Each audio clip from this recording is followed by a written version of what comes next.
तर इकडे डीपी दादा दुकानामध्ये कस्टमरना कसं हँडल करतो हे सांगताना दिसतोय। चला तर बघूयात नेमकं तो कसं हँडल करतो। तर इकडे गार्डन एरियामध्ये हे दोघे गप्पा मारत असतात आणि पाठीमागे डीपी दादा हे एक्सरसाइज करतायत।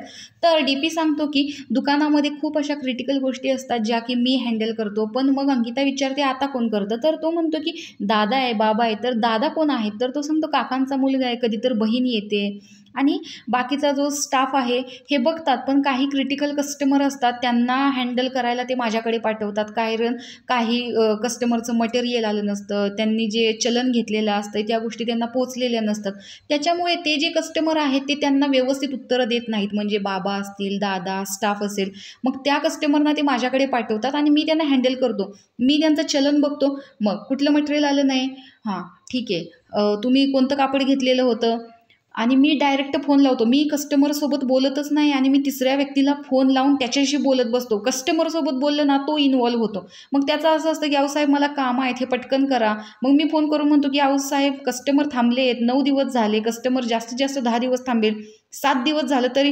तुमचं अजून मटेरियल आलेलं नाही, तुमचा सोफा आलेला नाही, मग आम्ही कसं कस्टमरना हँडल करायचं? असं मी कस्टमरना न सांगता त्या मेन मालकाशी बोलतो, कारण तरच कस्टमरला वाटतं की हां बाबा हा आपल्याला हेल्प करतोय।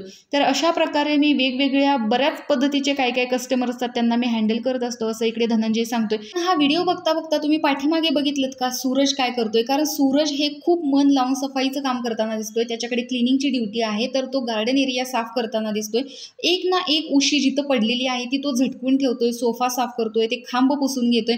तर स्वतःचं घर समजून इकडे सूरज स्वच्छता करताना दिसतोय।